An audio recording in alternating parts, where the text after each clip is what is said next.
Welcome to the Lexington Public Library's Tales from the Kentucky Room podcast, where we discuss everything Lexington and Fayette County history. I'm Mariam, and in each episode of this podcast, we will feature a guest that will share a piece of local history. So thank you for tuning in and enjoy. In 1842, Charles Dickens, author of notable works like David Copperfield, A Christmas Carol, and Oliver Twist, sailed the steamship Britannia to America. He wanted to tour the U.S. and, in fact, made his way to several states, including Kentucky. Today, my guest is David Bryant, librarian at Central Library, to give us the details of that trip. Hi, David. Thank you for joining us for the podcast. Hi, Mariam. Hey. So how did you come about the story of Charles Dickens' visit? Not many people know about this information, that he actually made his way down to Kentucky. Well, the last time I did this podcast, we talked about Lafayette's visit to Lexington in 1825, so I started thinking about possible other historical figures who may have traveled through Kentucky at some point, and I discovered that Charles Dickens made a stop in Louisville on his tour to America in 1842. So what was his motivation for coming, and what brought him to Kentucky? Well, I think primarily it was to promote his work in America, but he also had another motive as well. He was trying to lobby for international copyright. At the time, between America and England, they didn't recognize copyright. And Dickens, he was very popular at the time. He had already written Pickwick Papers and Oliver Twist, but there was a lot of piracy of his works, and they would be sold in the United States for just pennies a copy. So I think that he really wanted to try to come here and visit with influential authors, politicians, and try to lobby for copyright. Oh, okay. So people are literally stealing his work. And so Yes. who did he meet with? Do you know, here in Kentucky? Or Yeah, he met with a lot of people. Some of the people he met with included authors and politicians like Henry Wadsworth Longfellow, Washington Irving, Edgar Allan Poe, and also President John Tyler. He also met with Henry Clay, and he described Henry Clay in one of his letters to his editor. One of the most agreeable and fascinating men I ever saw. He is tall and slim, with long, limp gray hair, a good head, refined features, a bright eye, a good voice, and a manner more frank and captivating than I ever saw in any man at all advanced in life. I was perfectly charmed with him. So you said that he did enjoy pretty much the same popularity that he did in England. Did he have a fan base? Yeah, he was very popular. I could do nothing that I want to do, go nowhere I want to go, and see nothing I want to see. If I turn into the street, I am followed by a multitude. This trip was documented by him in his writings. What can we glean from his time spent in the U.S.? So his thoughts on America. Dickens was hoping to see a country that had righted a lot of the wrongs of the old world and that was more democratic and egalitarian. And from American Notes, we get a really strong sense that he did not have this experience. He was disappointed, especially concerning slavery. He comments on slavery, and he also makes a lot of comments about Americans' table manners and also living conditions. The arrangements of the boat were like those of the Messenger, and the passengers were the same order of people. We fed at the same times, on the same kind of viands, in the same dull manner, and with the same observances. The company appeared to be oppressed by the same tremendous concealments, and had as little capacity of enjoyment or lightheartedness. I never in my life did see such listless, heavy dullness as brooded over these meals. The very recollection of it weighs me down and makes me for the moment wretched. Reading and writing on my knee in our little cabin, I really dreaded the coming of the hour that summoned us to table, and was as glad to escape from it again as if it had been a penance or a punishment. Healthy cheerfulness and good spirits forming a part of the banquet, I could soak my crust in the fountain with Lesage's strolling player and revel in their glad enjoyment. But sitting down with so many fellow animals to ward off thirst and hunger is a business to empty each creature his Jehu's trough as quickly as he can, and then slink sullenly away. To have these social sacraments stripped of everything but the mere greedy satisfaction of the natural cravings goes so against the grain with me that I seriously believe the recollection of these funeral feasts will be a waking nightmare to me all my life. So he didn't really have a high point of view, I guess you can say, of people here. It was pretty clear he didn't have a high. He wasn't really satisfied with what he saw. As Washington may be called the headquarters of tobacco-tincture saliva, the time has come when I must confess, without any disguise, that the prevalence of those two odious practices of chewing and expectorating began about this time to be anything but agreeable, and soon became most offensive and sickening. In all the public places of America, this filthy custom is recognized. In the courts of law, the judge has his spittoon, the crier his, the witness his, and the prisoner his, while the jurymen and spectators are provided for, as so many men who in the course of nature must desire to spit incessantly. In the hospitals, the students of medicine are requested by notices upon the wall to eject their tobacco juice into the boxes provided for that purpose, and not to discolor the stairs. In public buildings, visitors are employed through the same agency to squirt the essence of their quids, or plugs, as I have heard them called by gentlemen learned in this kind of sweetmeat, into the national spittoons, and not about the bases of the marble columns. But in some parts, this custom is inseparably mixed up with every meal and morning call and with all the transactions of social life. The stranger who follows in the track I took myself will find it in its full bloom and glory, luxuriant in all its alarming recklessness at Washington. And let him not persuade himself, as I once did to my shame, that previous tourists have exaggerated its extent. The thing itself is an exaggeration of nastiness which cannot be undone. Including, of course, at the time, slavery and the politics. Yes, he traveled as far south as Richmond, Virginia, and he observed American slavery, and he was horrified by what he saw, and he actually canceled his additional stops south and went back and just continued westward on towards Cincinnati and Louisville and St. Louis. He met an American Indian gentleman. Yes, and he goes into detail about his encounter on the steamboat with the Choctaw chief. Chapter the 4th, from Cincinnati to Louisville in another western steamboat, and from Louisville to St. Louis in another.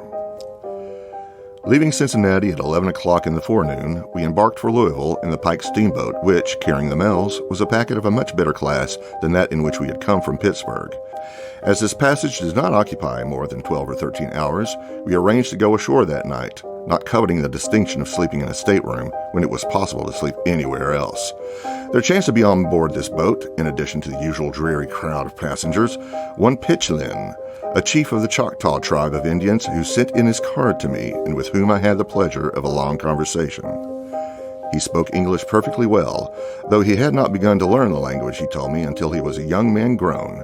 He had read many books, and Scott's poetry appeared to have left a strong impression on his mind, especially the opening of The Lady of the Lake and the great battle scene in Marmion, in which, no doubt from the congeniality of the subjects to his own pursuits and tastes, he had great interest and delight. He appeared to understand correctly all that he had read, and whatever fiction had enlisted his sympathy in its belief had done so keenly and earnestly. I might almost say fiercely.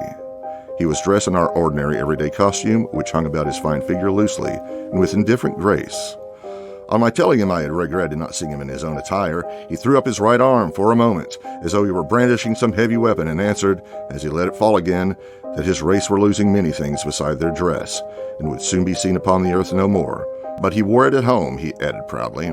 He told me that he had been away from his home west of the Mississippi 17 months and was now returning. He had been chiefly at Washington on some negotiations pending between his tribe and the government, which were not settled yet, he said in a melancholy way, and he feared never would be. But what could a few poor Indians do against such well-skilled men of business as the whites? He had no love for Washington, tired of towns and cities very soon, and longed for the forest and the prairie. I asked him what he thought of Congress. He answered with a smile that it wanted dignity in an Indian's eyes.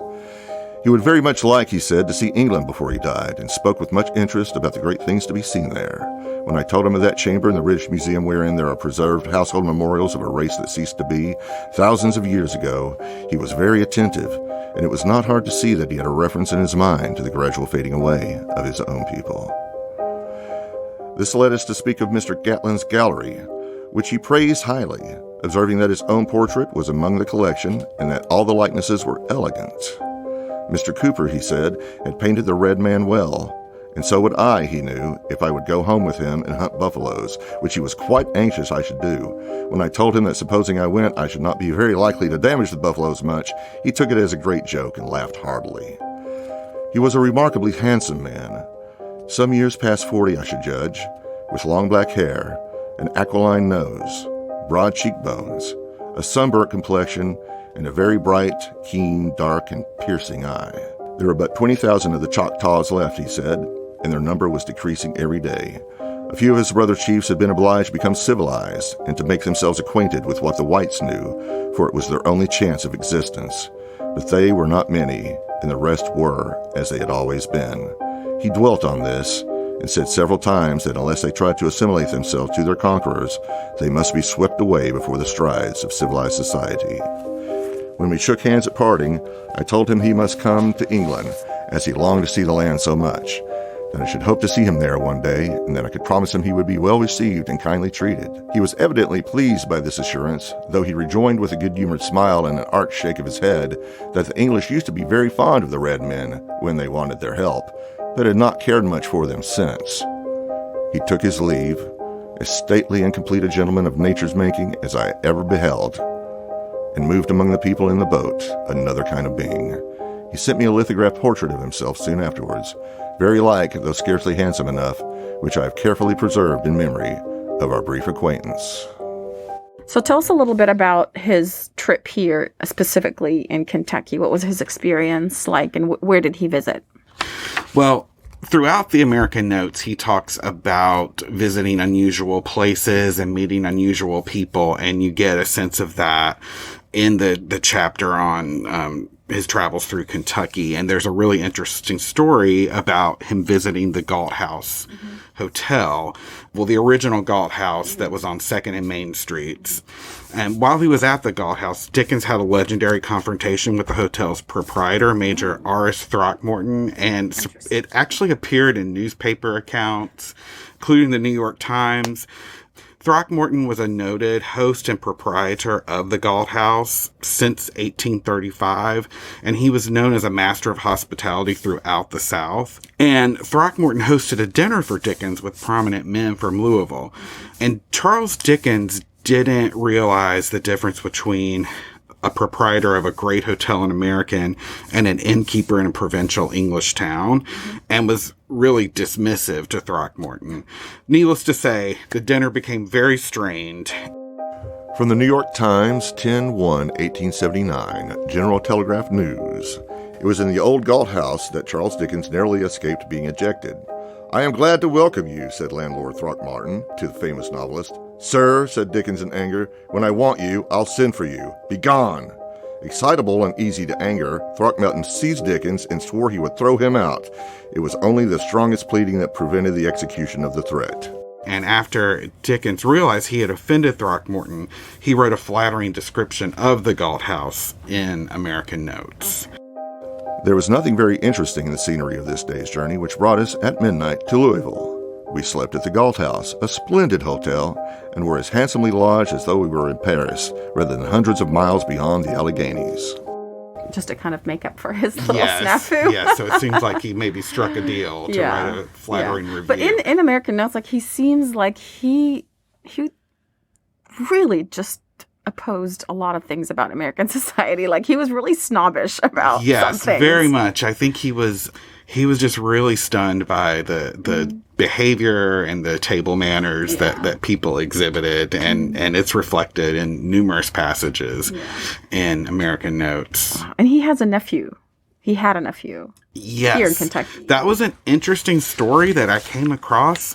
He did have a nephew that lived in Kentucky. He was the son of a younger brother of Charles Dickens. And there's a passage from the Paducah Sun newspaper that talks about his nephew, who was a railroad conductor.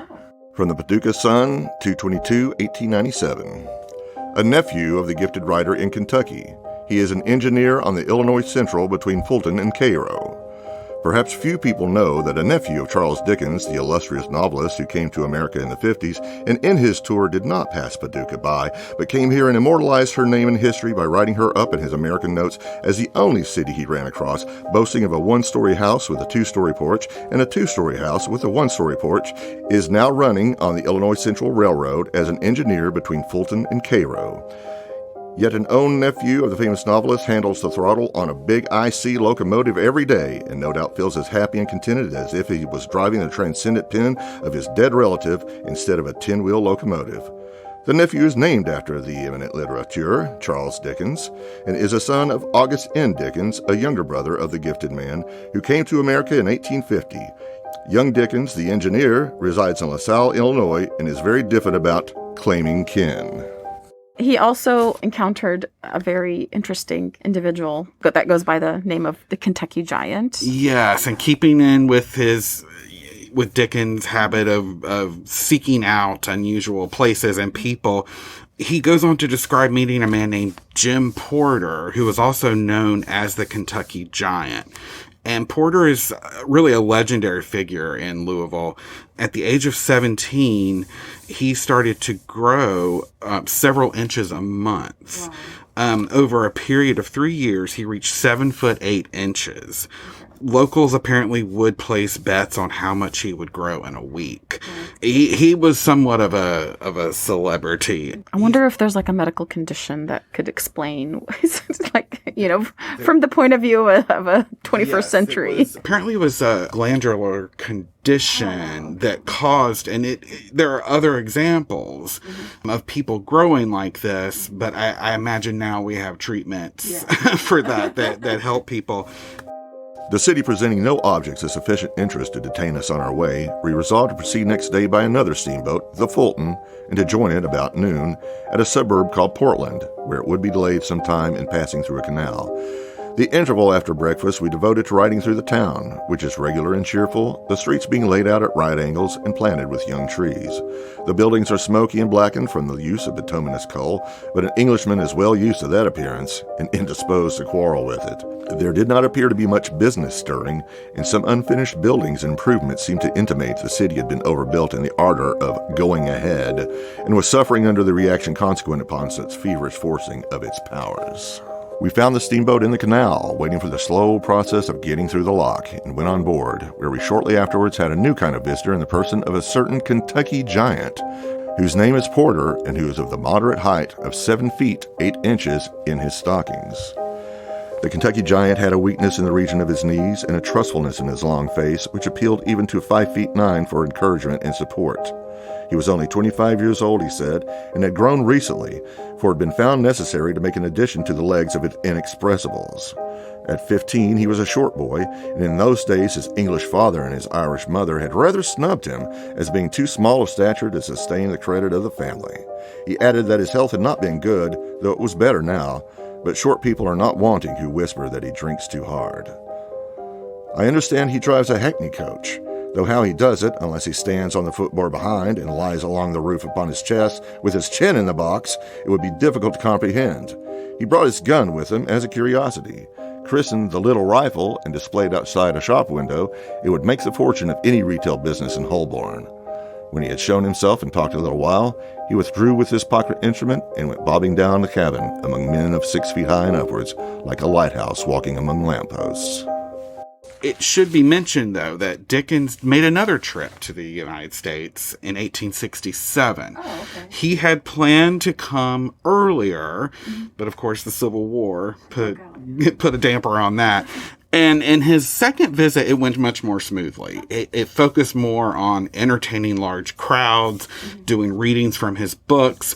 He was able to charge admission, and he made a lot of money. So I guess he kind of knew what to expect and how to plan. And he kind of made amends with a preface he included into an 1850 edition of American Notes, in which he claims he had always been in favor of the United States and saw many improvements to the country since his last visit. Okay. To represent me as viewing it with ill nature, animosity, or partisanship is merely to do a very foolish thing. Thank you so much for visiting us on the podcast, David. We really appreciate it, and we hope you visit us again. Thank you, Mariam. And I want to send a special thank you out to Bill Widener for lending us his voice for reading the passages for this podcast. Thanks so much, Bill. Thanks for listening to Tales from the Kentucky Room, a podcast brought to you by the Central Library's Kentucky Room staff at the Lexington Public Library. If you enjoyed listening, please take a minute to subscribe, rate, and review the podcast on Apple Podcasts and Stitcher. If you have any questions about local history or genealogy research, you can visit us in the Kentucky Room to use our collection and newspaper microfilm, or you can email us at elibrarian@lexpublib.org. That's elibrarian@lexpublib.org. I'm Mariam, and we'll be back with another trip down Lexington's memory lane.